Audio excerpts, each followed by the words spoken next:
When the moon hits your eye like a big pizza pie, that's amore.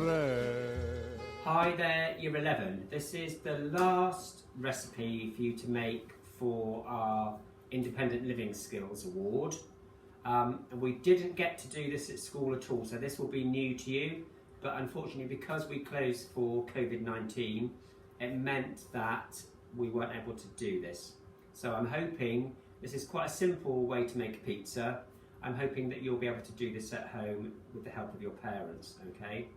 Now, this is the most tricky recipe because, as you'll see from looking at the recipe that I sent you, it's on 2 pages and there are 3 different parts to it. So we've got to make the base, and we've got to make the sauce, and then we've got to cook it and put the topping on, okay? So it's a little bit more tricky, but before we do any of that, what do we have to do? We have to wash our hands, okay? Using the very well-known technique, okay? So we get some soap, we whack it, a bit of water on our hands, okay? So our palms interlacing our fingers, interlacing the backs of our fingers, okay? The tips of our fingers and our thumb, okay? Then we have to do our finger nails on both sides. Then we have to do our thumbs, like that, and our wrists. Okay, and if we do this properly, it should take 20 seconds. Rinse it off with cold water and dry them thoroughly on a towel. Okay, if you've got a disposable paper towel, it's even better. Okay, right, we've done that. Now we need to just go through the whole recipe. So you must always do that before you make anything, okay? Because you need to know you've got all the ingredients, so that's the things that go in it, and you need to know that you've got all the bits and pieces that you need to make the stuff happen, okay? Now, I'm going to confess that because of the size of the video files that I'm making and sending into school, I can't do all of this because it's just too big a video, okay? And I can't get it to Zoe, and then Zoe can't edit it, and we can't put it on the school website. So I've done most of it. I'm just going to talk you through it and show you the last bit, putting the topping on and sticking it in the oven, okay? But I have made one, I'll show you in a minute. So we'll go through the ingredients first. So to make the base, the pizza base, okay, you're going to need 300 grams of strong bread flour. Okay, that's a special kind of flour that you use for making bread and for pizza bases, okay, not your usual flour. However, this base is made with self-raising flour because Tesco's, Sainsbury's, nobody has flour. Everybody's busy baking while schools are closed and everybody's at home. So it's difficult to get flour, but we have got self-raising, so I've used self-raising flour to make this pizza base, okay? You might be able to see when I get the one I've got in the oven out, okay, it doesn't look quite like a normal pizza base, it's a bit whiter, all right? It didn't go quite so crispy. You're going to need a teaspoon of instant yeast, which is this kind of stuff, okay? So that will help your pizza dough to prove and to rise in the oven, okay? You're going to need a teaspoon of salt and some olive oil. So we've got strong bread flour, instant yeast, salt, olive oil for the base. Then we've got to make the sauce. So you'll need 100 ml of passata. So this is how you normally get passata. Okay, it comes in a carton. You only need 100 ml, so it's a small amount. This is a 500 ml container. You need a handful of fresh basil leaves, or you could use dried basil if you've got about a teaspoonful, and you need a garlic clove. I'm afraid I am a bit lazy and I use the very lazy garlic that's already crushed, and this one's got a bit of a smoky flavour, okay? To go on the top of the pizza, you're going to need some mozzarella sliced, some grated parmesan, and some cherry tomatoes. I've chopped them in half, okay? And you're also going to need pepper and salt for seasoning it at the end. So seasoning is just to bring out the flavour of all the other ingredients, okay? So I'll just quickly go through the different methods because we need to go through the whole thing to start off with so we know what we're doing. So the base means we're going to have to make the pastry really that goes on the bottom of the pizza, or the bread dough that goes on the bottom of the pizza. Then we're going to have to make the sauce, which is using the passata, the tomato flavour that you get with the margherita pizza, with basil. Then we've got to create the pizza, which is making this base, okay, and putting the sauce on top. And then we've got to put the toppings on and pop it in the oven, okay. So there are basically 4 steps to making the pizza. Now I've done most of them, but I'm just going to talk you quickly through, okay. So going back to the base, let's look at what we have to do, because remember also, you'll remember from previous recipes that there are some questions later on your worksheet that you're going to need to do about cooking methods, okay, or cooking techniques. So there are several techniques that we're going to have used making these various recipes, and there are some here as well that we can talk about. So the first one is basically dough making, okay. So we're going to make a bread dough. So you get your bowl like this, you put the flour, the 300 grams of strong bread flour, into the bowl, okay. You put a teaspoon of instant yeast in and a teaspoon of salt in, and you mix it up. So mix in the salt and the yeast. Then you make a hole in the middle of the flour, okay. You pop a tablespoon of olive oil in there, and then 200 ml of cold water. So you pop that in, you use a wooden spoon and you mix it all together. And it's quite sticky and yucky, and I don't really like doing this bit. But you mix it all up and it's quite wet. You plop it on the table onto some flour, okay? And you'll probably want flour on your hands as well. And you need to knead it. So that's another process as part of dough making, okay?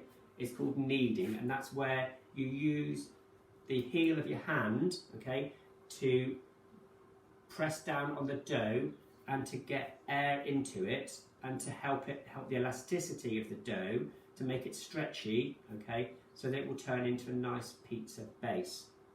So that's quite a tricky process. You might need an adult to show you how to do the kneading, and you might need to be prepared for the fact that it's very sticky and messy, and you're going to need to clean the table afterwards, okay? But the trick to it is to use plenty of plain flour whilst you're doing it, okay? And that will help stop your hands sticking to the dough. But eventually, you should be able to get it into a big ball, and then the best thing to do is wrap it in a wet tea towel or damp tea towel or some cling film and pop it somewhere warm. So I've got an airing cupboard there, I've just stuck mine in there earlier, okay? So make the dough, get it into a ball, wrap it in cling film, put it somewhere warm, and then you just leave it there to do a process called proving, okay? Which is the yeast that we put in, the instant yeast, that's going to do its magic in the dough, okay? It will help the dough to rise when you put it into the oven. So pop that somewhere warm to prove, and you only need to leave it really to prove for as long as we're doing the rest of the things that we've got to do. When we've done those things, you can get it back out, okay?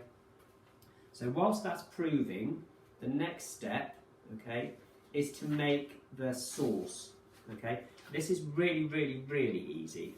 So you just put 100 ml of the passata into a bowl, okay, with some basil leaves, if you've got them, and some garlic, crushed garlic, and again I use my very lazy garlic. It's not very much, it doesn't look like it's going to be enough, okay, but you'll see it's just in the bottom of there, so that's all mixed up in there. You just leave that somewhere at room temperature, so you don't need to refrigerate it or put it in the fridge or anywhere warm, just at room temperature, okay? You just leave that where it is. Once you've done that, okay, don't rush it because you need a bit of time for the dough to prove. Then you can get the dough back out from where it's been, okay? Now this recipe is to make 2 pizzas, 2 small pizzas. So you take that dough and you split it into 2 balls, okay? You put one aside, put some flour on the table, you get a rolling pin and you roll out the dough, okay? And you want to get, I'm not very good at rolling out dough, but you want to get a circle that's about this size, about 25 centimetres across, okay? So that's going to be fairly thin, but don't worry about that because it's got yeast, So the dough is proved and it will rise when we put it in the oven, okay? So you'll end up on a baking tray like this, or a baking sheet, you'll end up with a flat piece of pizza dough, okay? At this point, you want to make sure your oven is heated to 240 degrees Celsius, okay? Or gas mark 8. That's pretty much the hottest that most ovens go to, okay? And that needs to be that temperature to cook this dough properly. And what I suggest you do, most ovens have shelves on them that are grids, okay? But you want a really hot, solid surface underneath to bake the pizza. So the best way to do that is to get another baking sheet like this, and possibly a bigger one if you have one, and put that in the oven when you put the oven on, so that that heats up in the oven, okay? And when we've put the topping on this, we'll put it into the oven on top of the other baking sheet, and that will help the bottom of the dough to cook well, okay? Good. So we've made our dough, we've rolled it out, we've got basically our pizza shape, we've made our passata. So now what you do is you get the passata and you basically, personally I would have made a thicker passata than this recipe and probably a bit more of it, okay? You scrape that onto your pizza, whack that in the sink, and use the back of the spoon to spread that around your pizza base, okay? Try not to let it run over the edges, because the bits of the tomato sauce that get on the baking sheet will burn. There we go. So that is your pizza sauce on your pizza, okay? Then we have to just make it look gorgeous and put all the things on that we like. So this is a really simple margherita pizza, but at this point you could put any of your favourite things on here. So you could put pepperoni on here, you could put some cooked chicken on here, you could put any kind of vegetables on that you like, okay? So this, I hope you can see it, this is your basic pizza, and now we're going to put the toppings on that they've suggested in this recipe, okay? So in this bowl here, I've got some buffalo mozzarella, okay?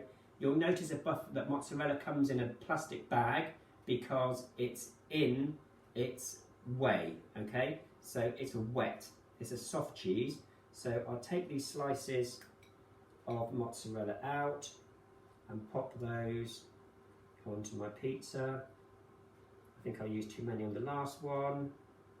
It's really annoying. Oh yeah, there's another piece in there. There we go. And then in this bowl here, I've got some grated Parmesan cheese, okay? You might like other cheese, doesn't matter, but this is the traditional Italian pizza cheese. So then you just sprinkle the mozzarella all over the top. Now I actually made, it just says a handful of mozzarella, so you can do this to taste. So you can put whatever you want really on this pizza, and as much as you like. I like a lot of cheese. Put that on there. Then I've got some cherry tomatoes that I cut in half. I'm going to sprinkle those all over. Not doing a very good job of sprinkling, am I? Sprinkle those all over the pizza. There we go. And then we want to do a little bit of seasoning, okay? So we've talked about this before. Seasoning is adding mainly pepper and salt, adding it to food to bring out all the other flavours, okay? So I've got some black pepper here, just going to grind it on. I'm a big pepper fan, so I'm going to grind quite a bit of pepper in there, okay? And then I've got some salt here, so I'm just going to sprinkle a little bit of salt on the top, okay? So there you can see, I don't want my cherry tomatoes to roll off, boom, there we have, ready to go, one margherita pizza.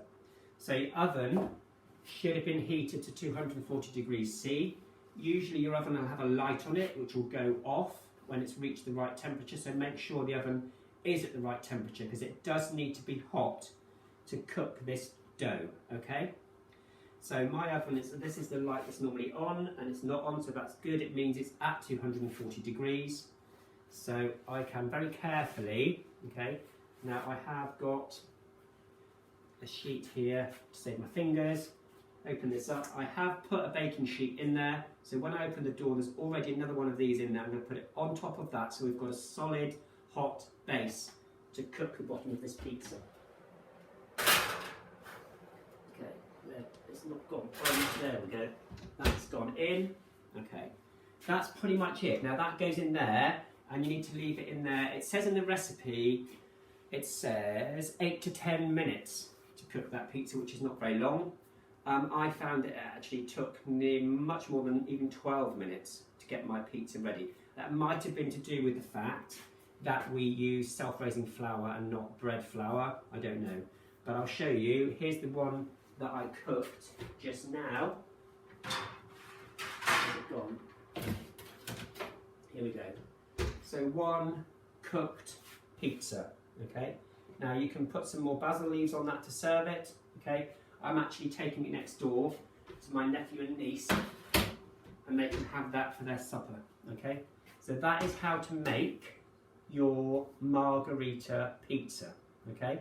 Good luck with that. That's the last thing that we need to do in terms of actually baking. The rest of it is just finishing the rest of the worksheet, and we've already looked at lots of techniques that you can then use later on in the worksheet to discuss, okay? If you've got any questions, get your parents to send me an email. Otherwise, I hope you enjoy all the food that you've made. I hope you're all staying safe at home, and I really hope we'll see you soon. Bye-bye. When the moon hits your eye like a big pizza pie, that's amore.